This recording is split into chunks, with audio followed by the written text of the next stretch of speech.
I'm live now. Do you want to tell everybody where you are? Hey, everybody. I'm that Culver's in Milwaukee where,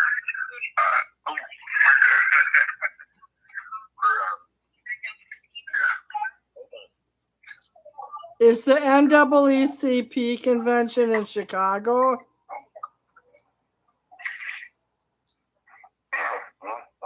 Where is the NAACP convention? it's going to be in Chicago at the McCormick Square. How far from the Obama Center? Well, we could have gone there today, but we got in too late. So they took a day, an hour tour, and we went there. So we had a chance to go on the Obama tour, but we didn't. We just Okay.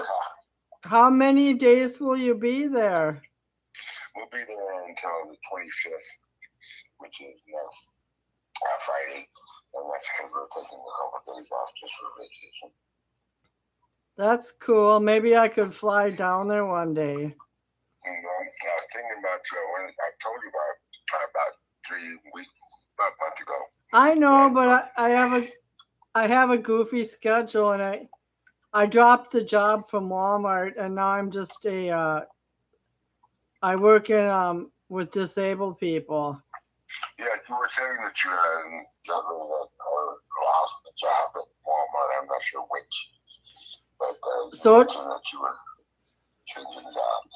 Tonight we're only going to tackle 2 topics. I haven't heard from Suzette, and John went off the deep end before the show even started. Yeah, that's what you were saying. So I would like to present an overall thrust of this show. Has been on the air 16 years, and I would like to say, just like the nation has never been so demented in people's political views. So my first comment is I've tolerated many conservative hosts like Bianchi and John and other people who call in, but for John to call me tonight and whine basically because I don't like Trump at all, but he tried to twist the argument to say that I think I'm always right, and that's not the case. I just think that Trump is doing a terrible job, and he doesn't evoke any hope. He only creates more and more international enemies. He alienates our allies. He talks about people he doesn't like. And as recently as last week, he said that he was going to try to force Spain out of the NATO and not to ever do business with Spain again. So it seems like Bill Maher said, half the time he has no filter at all. He just talks off the top of his head. Is that the type of thing that you're getting? Everybody knows that. That's what I was telling you earlier. Everybody knows, and they like the fact that he's an obnoxious pig. They love it. That's why they gravitate to him, because he is a communist socialist, and he doesn't want to admit it. Well, also, it's not okay to support Israel in the sense that they're killing a bunch of people. What's your point? Well, he's in a group of Christians who thinks that my phone is echoing. He's in a group of Christians who thinks that you can, just a minute. He's in a group of Christians who thinks that you can support Israel and just overlook the genocide they condemned and created in Gaza. Yeah, well, I mean, that's purposeful. You got to understand. I mean, people have to understand that Trump really hates the Jews, but he loves the money. And that's the only reason he tolerates them. His grandfather was the business supplier for the SS, the Nazis, and they sleep from Mein Kampf on his bed, and all especially Mark Levine and all those guys, they're just hypocrites beyond belief because they know that Trump does not like Jews. What? Well, his son-in-law Jared Kushner is a Jew, and he just bought an island off the coast of Romania, and he sends Jared Kushner all over the Middle East to do private negotiations. Right, and Kushner is not a part of the cabinet, nor is he part of the government. So we should be talking about how he is representing the United States as a statesman, and he has no credential whatsoever. None, zero. And now Trump is too afraid to go to the Middle East by himself because he's afraid he's going to get annihilated. No, he won't. He's not afraid of annihilation. He's afraid of complete degradation and humiliation when we become Russia. Right now, Russia is losing to Ukraine. Yes. Russia is losing to the Ukraine. So that means that if we get into a war, and especially now that we are, this is especially difficult for us because we're in a holy war now. It's not just a regular war. This is a war that involves deep religious beliefs, countries that believe in jihad, and they're willing to put everything on the line and die for 76 virgins. Yeah, the other problem is certain Iranians were protesting against the government, but that didn't mean that they hated all the clerics in the Muslim hierarchy. It just meant that they wanted reformation within their own government. And even if they were being put to death, by the U.S. coming and attacking those people, they had to create some sort of front of unity because they didn't want their whole nation to go down the tubes. Well, I mean, what are you talking about in terms of who's the whole nation?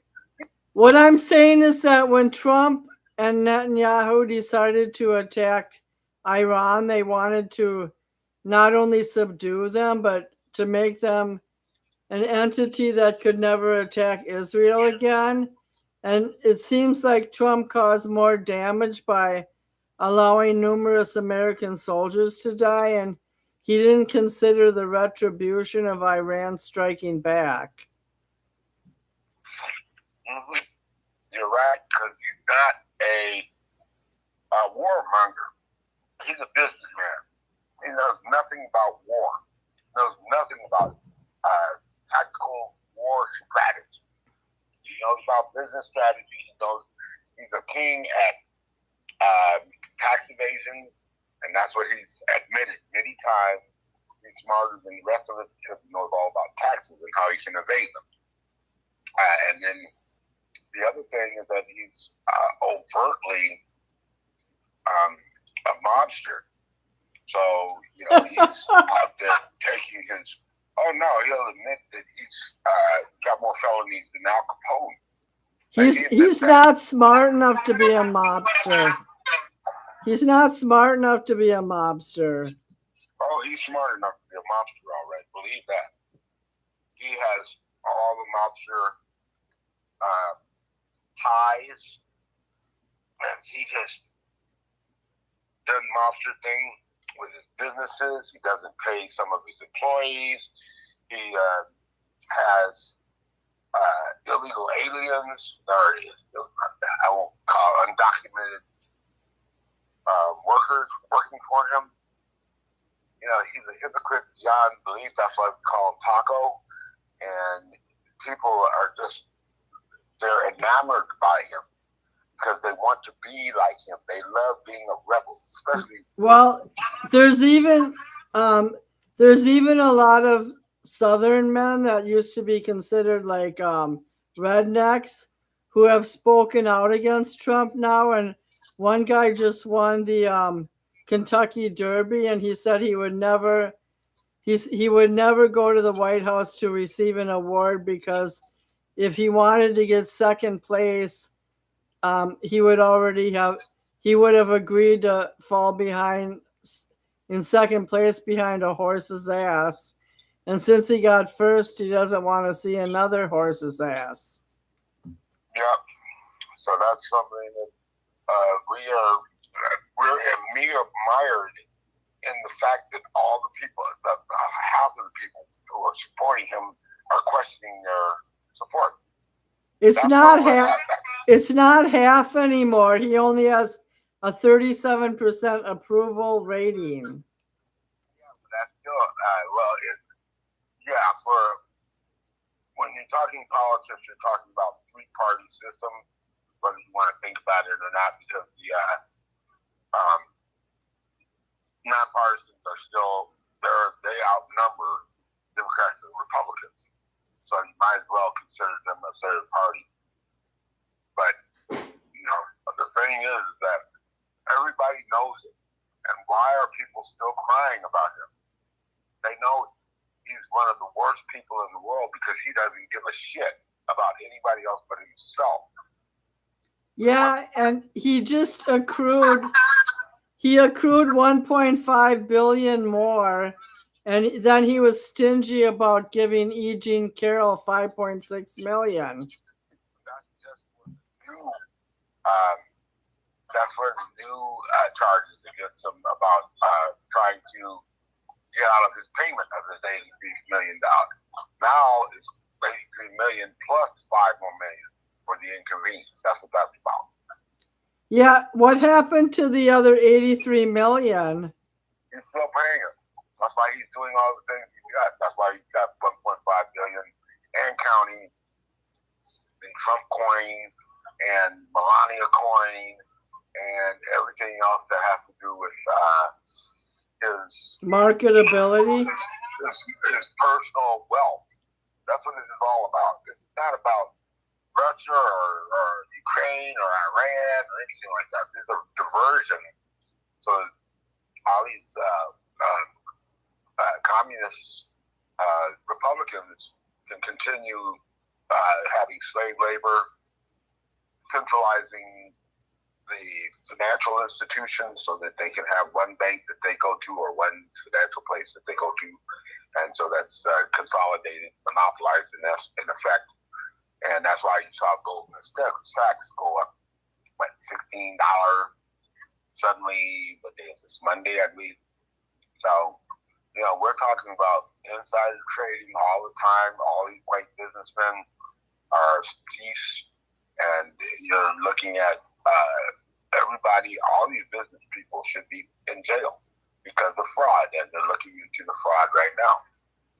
That's what the government, that's what Trump is doing. And money says, lots of money says, none of these business owners get prosecuted. So the white man has this place locked down. He's the worst, one of the worst leaders or, just custodians of democracy. They say they love laissez-faire democracy, and yet they're willing to pay all this money on socialist programs. And, that's not right. You don't have socialist programs and then try to say another party is socialist. Your program has been socialist, slave labor ever since time immemorial. Well, Elizabeth Warren, because he refused to sign the building of low-income housing, it now passed. And Elizabeth Warren was one of the signers on that bill, and she said that they got a victory just because of default, because he didn't even look at it in his office, and it just went straight into law. Right, and that's the whole point about what's illegal about everything he's doing. Half of these things, the executive orders mandate either congressional authorization or Senate confirmation. And he hasn't got almost none of it. There is no war because officially we have not declared war because the Congress has not declared war. So we are in a guerrilla warfare with drones and missiles, air fire. And if he tries to go in further without having the Strait of Hormuz, he's destroying the rest of the world, and the rest of the world is getting madder and madder by the second. Yeah, he's trying to police it, and Congress has already limited his powers. So we only have 5 more minutes to go because you're tied up tonight. What is your opinion on the death of Lindsey Graham and his career, how it went from like working with the other side to totally going for Trump and alienating his party members? Lindsey Graham, he was one of the best bigot puppets there was in both Trump's administrations, but he was always like that. Push the South Carolinian agenda, and that's one of the most racist agendas in America. So he just happened to have gone against Trump on 2 major bills that he wanted to implement. But other than that, he was lockstep with the president, and it has turned into a hawk term. So we're looking at... Yeah. Did you know he was trying to negotiate a solution with Ukraine the day before he died? Yeah, no, he was over there. He met with Zelensky. Well, what I'm trying to say is that he used to be like not fair-minded, but he used to at least be polite to his political opponents, like Joe Biden. And then he just went totally over the edge, and even just like moderates really did not like him at the end. But I didn't realize how young he was. He was about your age. He was born July 9th, 1955. My age, 71.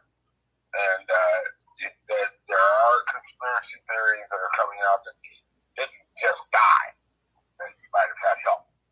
And when you look at Trump's entire cabinet history, there are a lot of people who are associated with him who are dead, and that's something that it's just a fact. These people have been around his well, he did have a heart problem, and he had an arterial problem in his leg that traveled to his heart and gave him the death. Whatever. And you can say that it can be. I thought the Ukrainians might have planted something in his food. Well, you see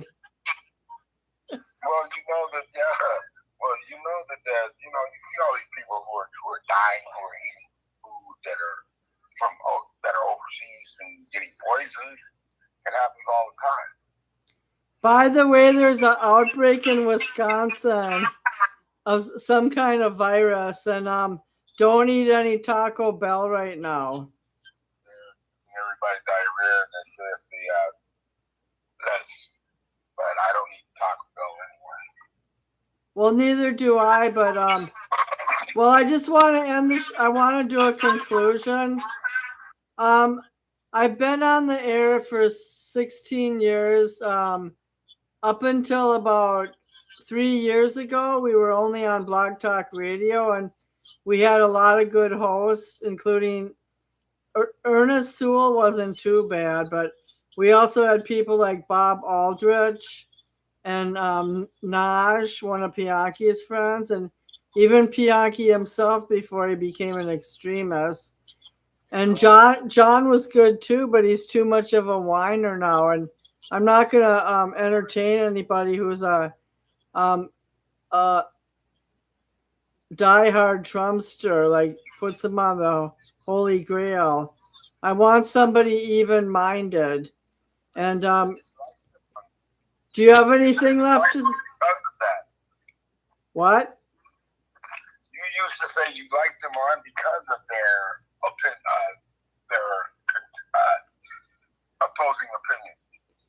I thought Pianki knew some laws and some occurrences in America that were not mainstream, so I thought he had extra knowledge. But when he started attacking people for whatever wealth he had or whatever wealth they did not have, then I thought he got he was always trying to do the upper hand like other people. I know. Well, I mean, it was like that from the start. You know, it's like my job and their job. Their boss hires all these people with issues, and they know they have issues. They hire them anyway, and they have to watch them fall flat on their face, and then get rid of them. So that's, you know, it's a waste of time, training, and money. Well, it's hard to find a good.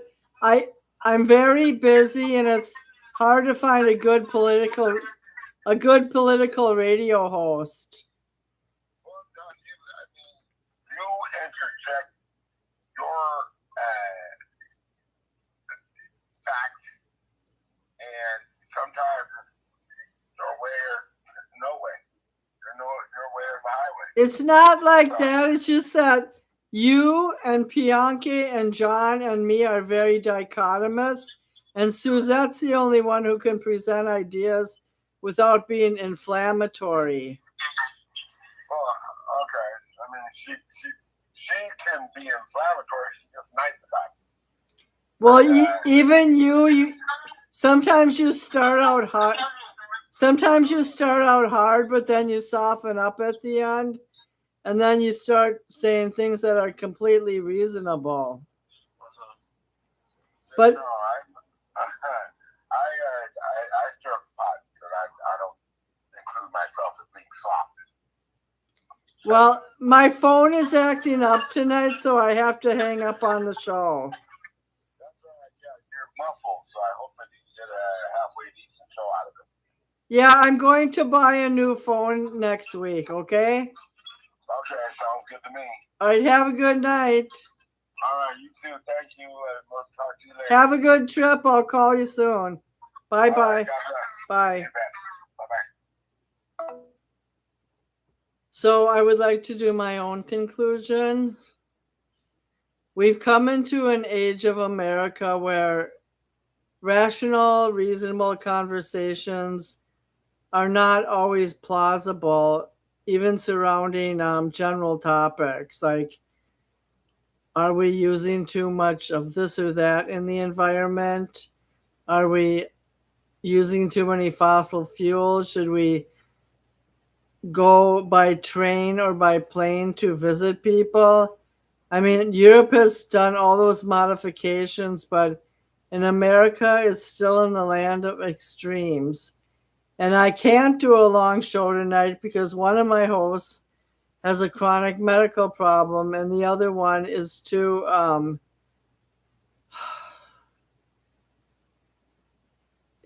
he can only go in one direction with his life, and it's single-minded. With that, thank you for joining us, and I hope you have a great weekend.